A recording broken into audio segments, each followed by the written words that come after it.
Desert Oracle Radio, the voice of the desert.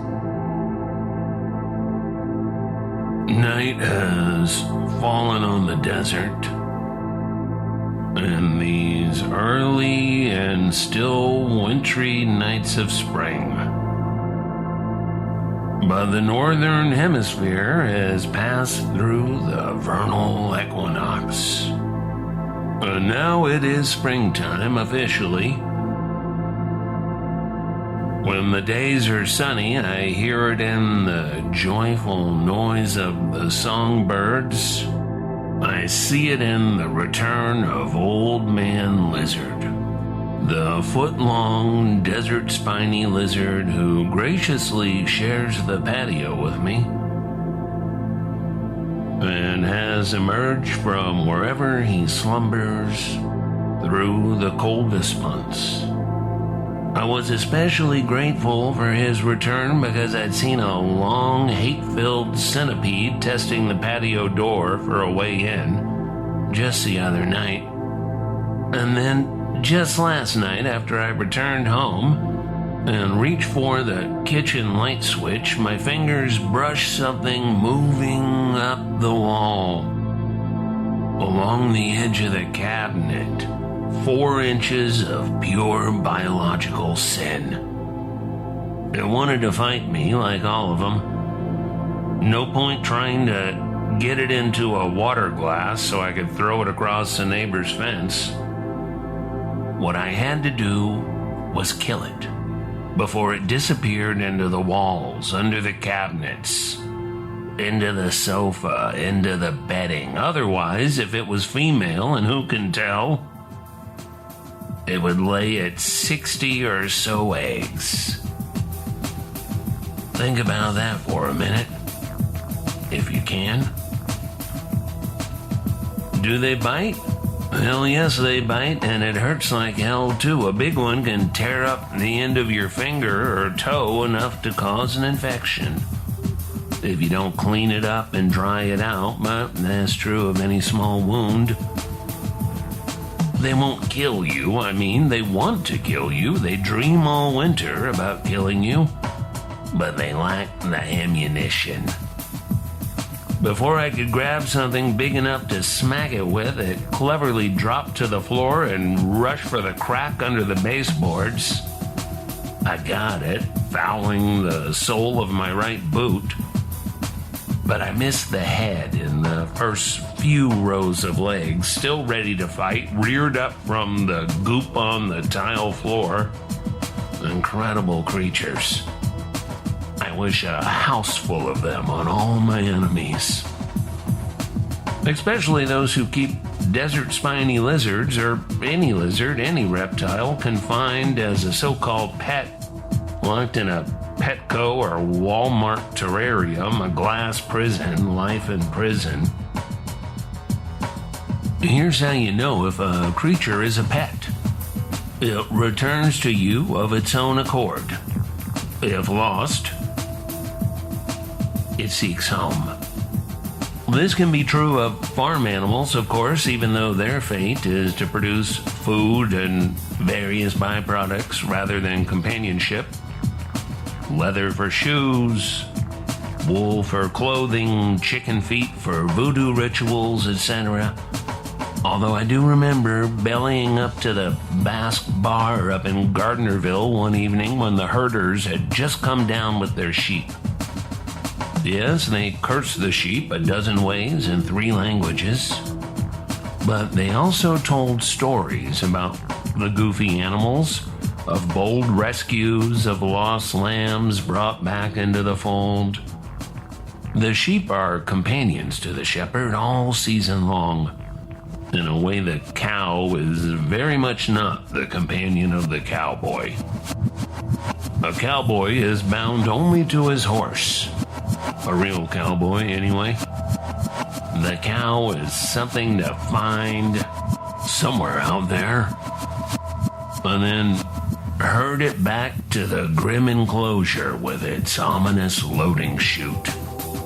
As long as the cow can't see where it's going, it will go all the way on its own, right up to the fateful moment when it realizes from the heavy psychic dread left behind by hundreds of cattle before it, that this is Act 3, and there's no Act 4.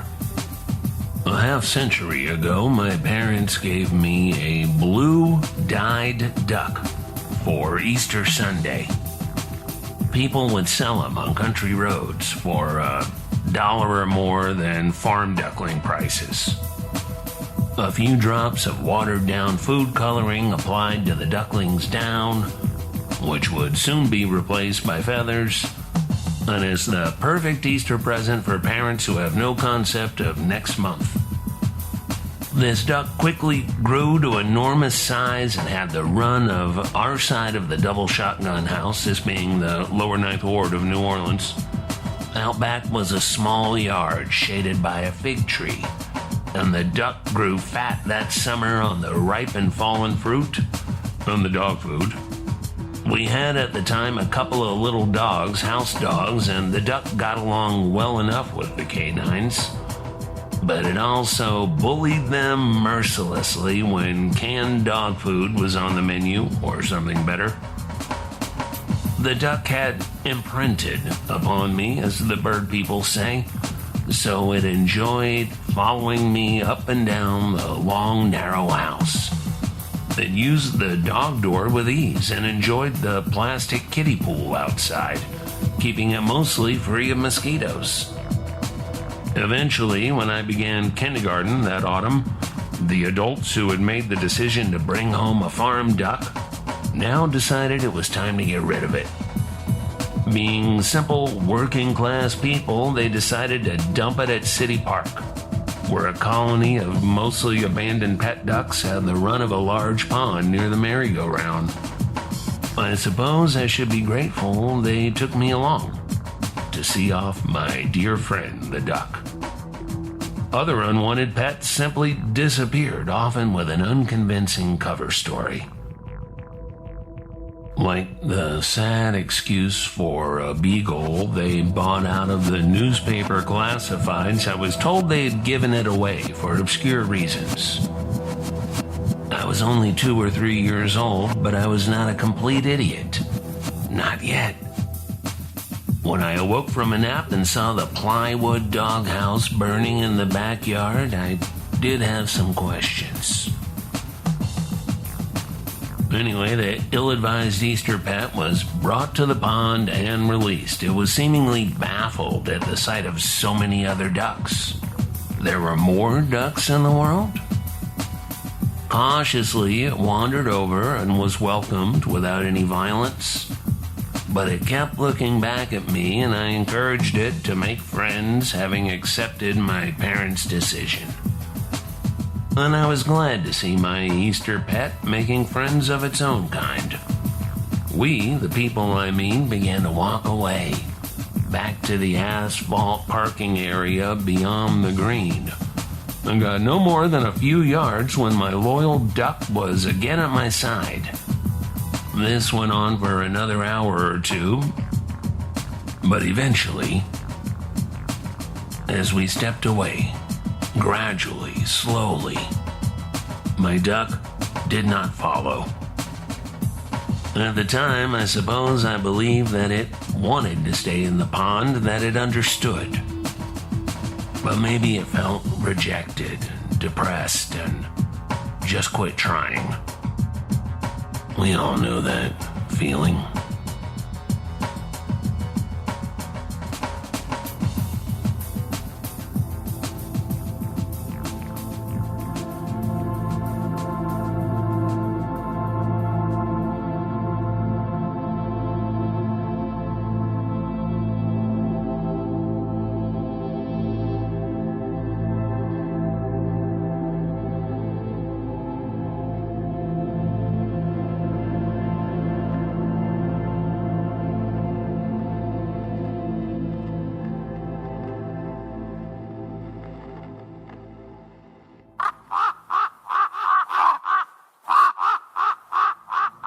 Desert Oracle Radio.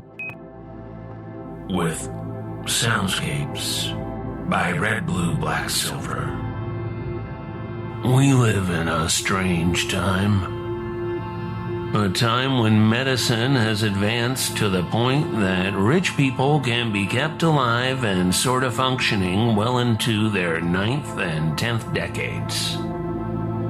Keep their CEO jobs, their safe Senate seats, their chairmanships of the boards of directors. This has created some bad feelings amongst the 315 million Americans under the age of 74, who increasingly feel like the changing of the guard has simply failed to happen for the past several decades now, for a couple of generations. The last relatively young president was Barack Obama, a baby boomer first elected some 2 decades ago.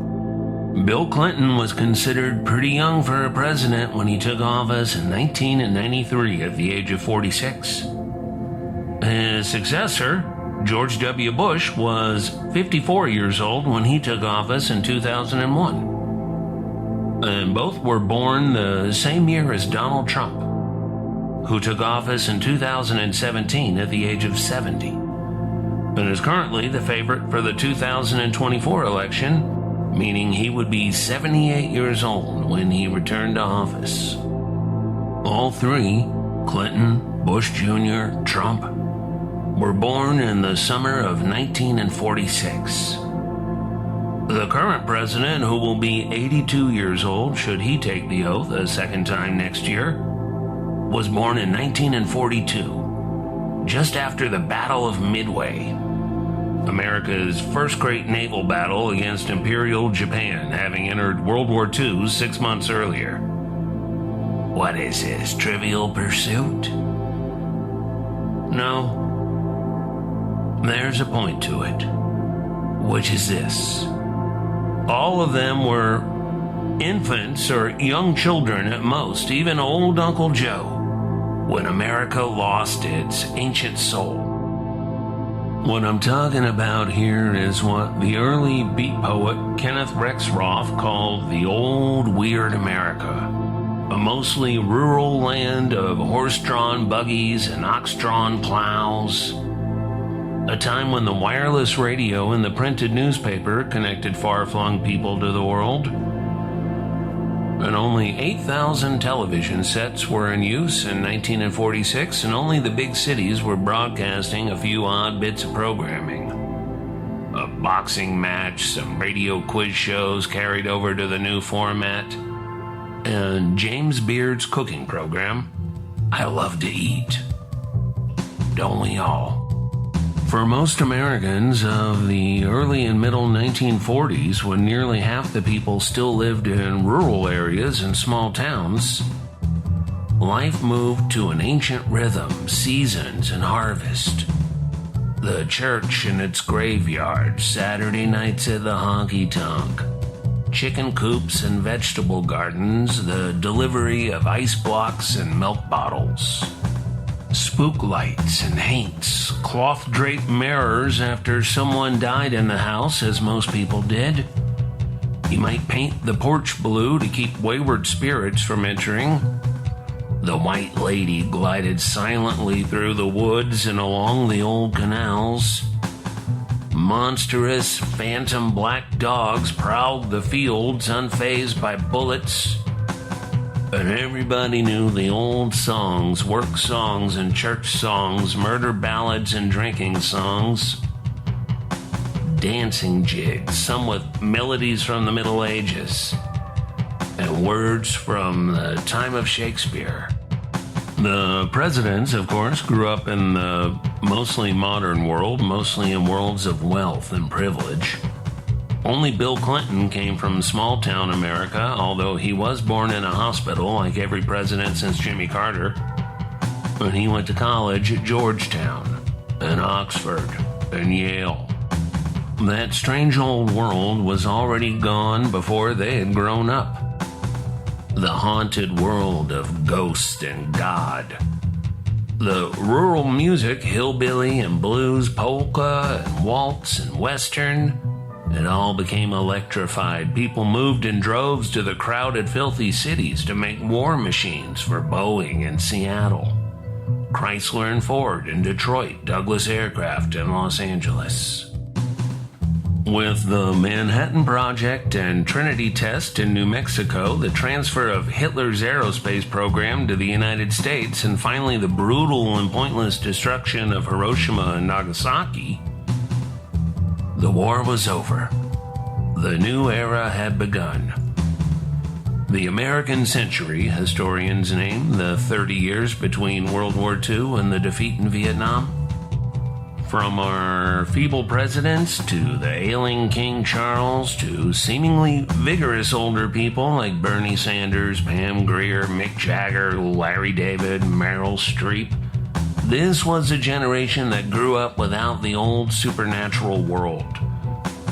The old forms of common folk religion and mysticism, folkways common 1,000 years ago, humanity's essential partner.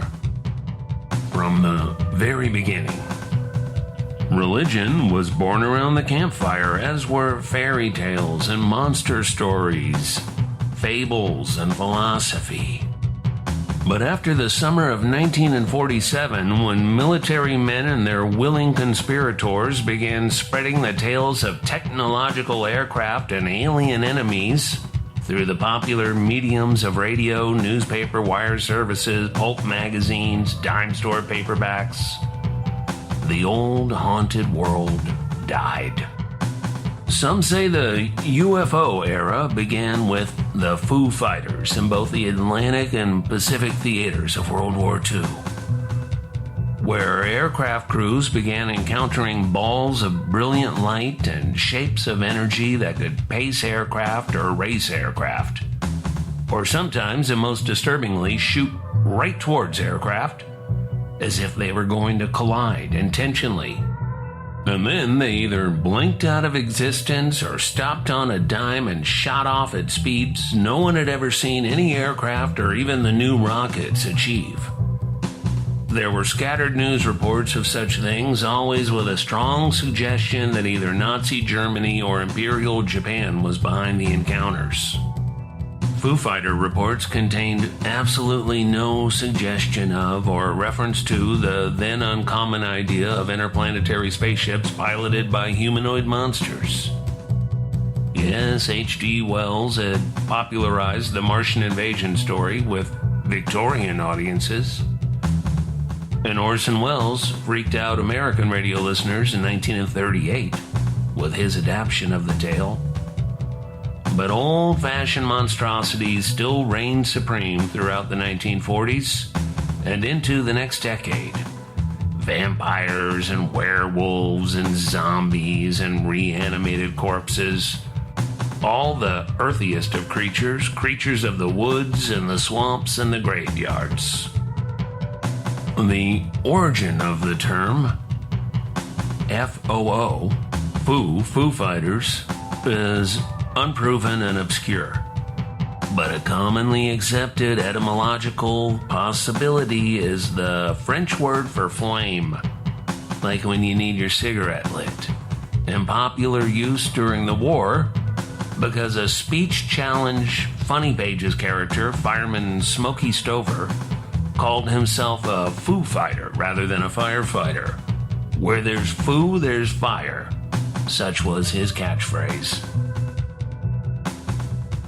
Feu follet, of course, is a ghost light, a spook light. The Acadian French brought the term to Louisiana in the 18th century, where it remains in use amongst the Cajuns to describe those eerie and seemingly intelligent balls of light that trouble people on dark nights.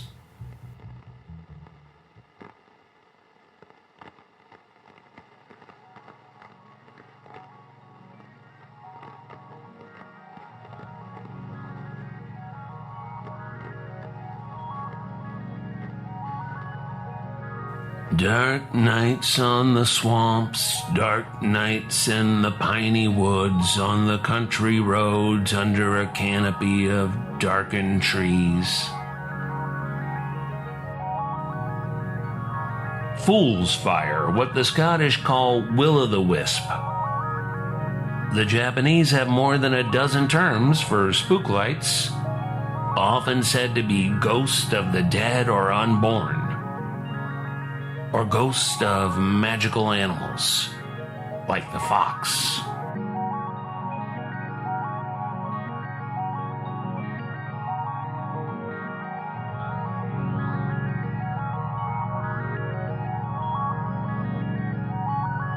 Speaking of ghosts, the other pre-USA flying saucer flap occurred in Northern Europe, Scandinavia mostly, between February and August of 1946. The Swedish and Finnish ghost rockets were very much like the UFOs soon to trouble America's post-war victory years. And people in Northern Europe certainly knew what missiles were by the end of World War II. They'd seen these new tools of war cross the skies, their southern skies, from Germany to England, to the British Isles.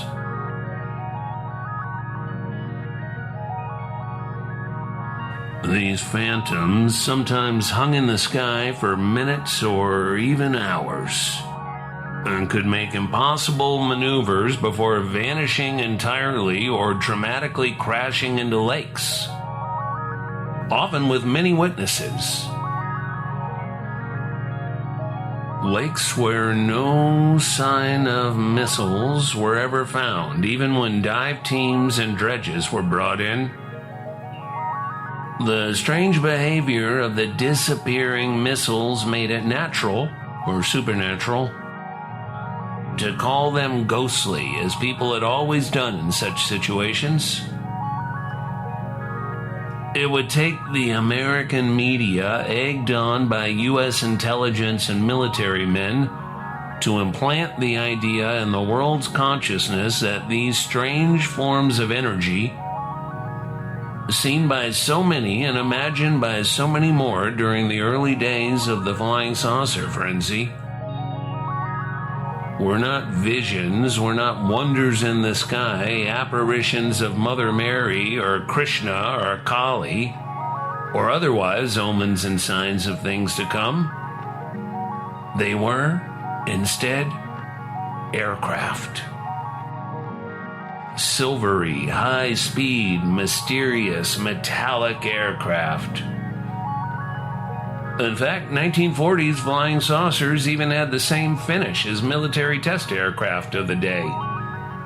Metallic. Rivets and seams were commonly reported, as were wings, fins, windows, and doors. It has long been a cliche to dismiss things as fairy tales, whether regarding love or luck or the strange experiences some people have had over the centuries and beyond. "You're too old to believe in fairy tales," a tough-minded broad might say to the private dick.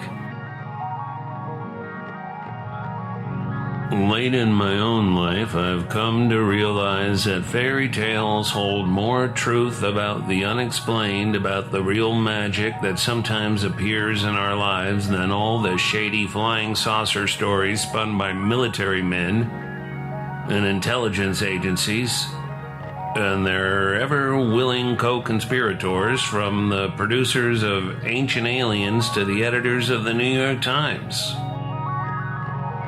The man who started the frenzy, the man who turned the mysterious and the sublime into the mechanical, was the businessman, private pilot, and Foo Fighter equipment salesman Kenneth Arnold.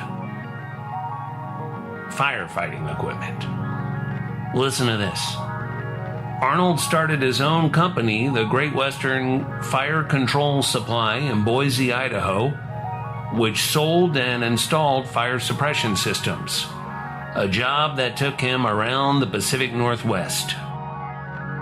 When you need a fire suppression system, just get on the horn with Ken Arnold over in Boise, see if he can fly over here to Spokane tomorrow in his airplane, a brand new Call Air A2, one of the 16 Call Air A2 two-seater personal planes ever built.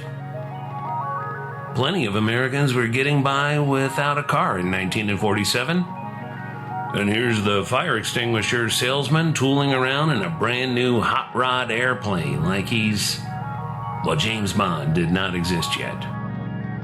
And we remember Kenneth Louis Arnold as the person who coined the term flying saucers accidentally, and for consistently pushing the idea of extraplanetary creatures flying fantastic craft in Earth's atmosphere. And he stuck to that for the rest of his life, although he did take breaks to campaign for Barry Goldwater and also to run for lieutenant governor in Idaho on the Republican ticket. On June 24, 1947, as the story goes, Kenneth Arnold was flying his A-2 east towards Yakima, taking a side route to search for the Marine Corps C-46 transport that had crashed into Mount Rainier the previous winter. The lengthy daylight sighting he later described to local newspapers and eventually to the FBI involved a fleet of rounded batwing craft zipping along from Mount Rainier to Mount Adams at 1,700 miles per hour. Lockheed's P-80 jet had set the world airspeed record only 5 days earlier when test pilot Albert Boyd pushed his P-80R to 624 miles per hour. 1,000 miles per hour and change slower than the Washington State Flying Saucers. And what made Arnold's sighting especially credible was the half-dozen other sightings over Washington and Idaho during that week and the week or so after, including the July 4th, 1947 sighting by a United Airlines crew headed for Seattle. On this Easter weekend, let's do our best to bring back the ghosts, the supernatural, mysterious entities that come not from some imagined distant star system in the cold, lifeless vacuum of space, but from right here where we experience them, backroads, mountains, spooky desert trails at dusk. I think that's what Jesus would have wanted. He loved wilderness and often talked to ghosts, after all. Good night from the voice of the desert.